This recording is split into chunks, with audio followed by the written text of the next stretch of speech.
మా సోదరుడు వీర్లపల్లి శంకర్ గారు మరి నియోజకవర్గానికి ఆహ్వానించి పెద్ద ఎత్తున ఘన స్వాగతం పలికి గ్రామాన మరి మనస్ఫూర్తిగా స్వాగతం పలుకుతుంటే ప్రజలు ఏ రకంగా మమ్మల్ని స్వీకరిస్తున్నారో మాకు అర్థమవుతుంది. వారి యొక్క ప్రేమ అభిమానాలు జీవితంలో మర్చిపోలేము. కాబట్టి వారు ఈ నియోజకవర్గం గత ప్రభుత్వంలో నిర్లక్ష్యం చేయబడ్డది. రోడ్లు లేవు, సీసీలు లేవు, అదేవిధంగా పేదలకు సంక్షేమం అందలేదు. అలాంటి అన్నింటిని కూడా దృష్టిలో పెట్టుకొని ఈరోజు దాదాపుగా 31 కోట్లతోటి రోడ్లు, గ్రామ పంచాయతీ భవనాలు, మహిళా భవనాలు, అదేవిధంగా మరి కమ్యూనిటీ హాల్స్ ఇవన్నీ కూడా మనం ఓపెన్ చేయడం జరిగింది. అదే కాకుండా మహిళా సంఘాలకు కూడా దాదాపుగా 80 కోట్ల రూపాయలు మరి బ్యాంకు లింకేజ్ల ద్వారా వడ్డీ లేని రుణాలు కూడా వారికి అందజేయడం జరిగింది. మహిళల యొక్క ఎదుగుదలే సమాజ ఎదుగుదల, మహిళా అభివృద్ధి సమాజ అభివృద్ధి అని ఆనాడు డాక్టర్ బిఆర్ అంబేద్కర్ గారు చెప్పినటువంటి స్ఫూర్తితోటి సీఎం రేవంత్ రెడ్డి గారు కూడా మహిళలను పెద్ద ఎత్తున మహిళా సంఘాలలో చేర్పించాలి, 1 కోటి మంది చేయాలి, వాళ్ళని కోటీశ్వరులను చేయాలని కలలతోటి మేము ముందుకెళ్తా ఉన్నాం. దానిలో భాగంగానే ఉచిత బస్సు కానీ, మహిళా సంఘాలకు వివిధ వ్యాపారాలు కానీ, హైదరాబాద్ శిల్పకళా వేదికగా మరి మార్కెటింగ్ సౌకర్యం కానీ, మరి ఉచితంగా విద్యుత్ కానీ ఇళ్లకు, అదేవిధంగా గ్యాస్ కూడా 500కి ఇవ్వడం కానీ, ఇవన్నీ మహిళల మీద భారం పడకుండా స్వేచ్ఛగా వాళ్ళు వ్యాపార రంగంలో రాణించాలని లక్ష్యంతో పనిచేస్తాను. ఇవన్నీ వదిలిపెట్టి ఇవాళ బీఆర్ఎస్ వాళ్ళు చీరలు ఎప్పుడు పంచుతారు అంటున్నారు.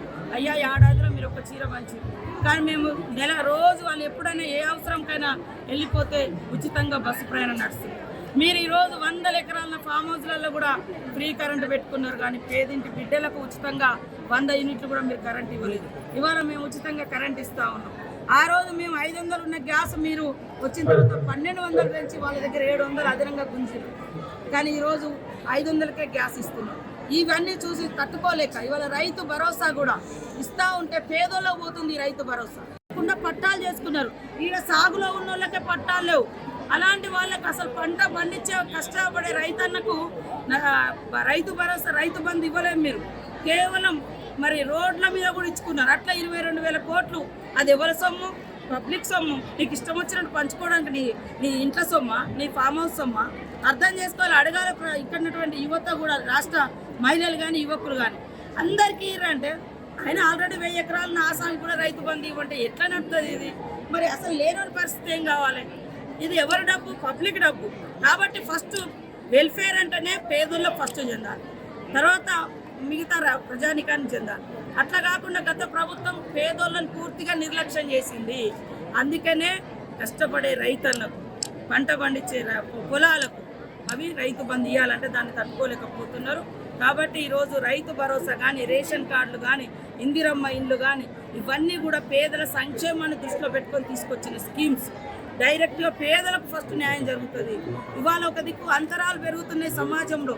కోటీశ్వర్లు 1000 కోట్లు సంపాదిస్తున్నారు, పేదోడు కనీసం తినడానికి కూడా తిండి లేకపోతున్నాడు. అలాంటి వాళ్ళని ఫస్ట్ ప్రయారిటీగా మనం చూడాలి. ఆ దృక్పథం సమాజంలో రావాలి. అన్నీ నాకే రావాలని కాదు, అందరికీ రావాలి.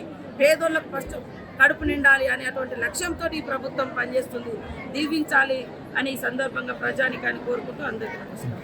హిట్ టీవీ యాప్ ని డౌన్లోడ్ చేసుకోండి. ఇందులో short news, live news, entertainment movies అన్ని అవైలబుల్ గా ఉన్నాయి. Please download hit TV app. Hit TV app ని ఫ్రీగా డౌన్లోడ్ చేసుకోండి.